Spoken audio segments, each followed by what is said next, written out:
is that I don't know if it's a true phenomenon and maybe I'm wrong, but I feel like often when you have very extreme changes in political, let's say, inclination in some countries, often what happens is right behind you have a very strong inclination towards the polar opposite.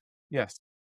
I think that that's what's happened with finishing. I'm not going to shoot myself in the foot and say that finishing is useless, but I think that brands have gone to such length. I think the bigger corporate industry has gone to such length to cut corners in that field that this is why you've seen this huge like re-shift to the polar opposite. But I do have to say that I think that in that people are sometimes missing the point actually of what's important and why hand finishing is important.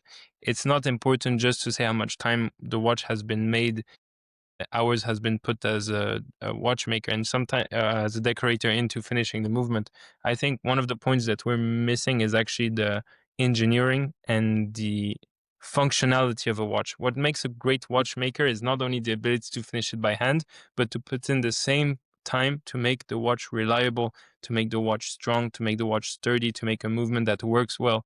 And in this huge shift that has gone to the polar opposite, I think we're slowly going back to the center where there is a more and more emphasis put on actually the functionality of the watches as well and the fact that they work well. And at a certain price point, you expect a watch to be able to perform. One thing that we try to always be careful is that we stay in mechanisms that on a very technical and engineering level that things are really, really thought about so that you have the best on wrist and best relationship with your watch because we have seen and we know example of watches where you may have a great finishing or it might be many hours into it, but if you wear the watch and it systematically has a problem, it also creates a fallout of love with the product, often with the people behind it, and that's really a tragedy.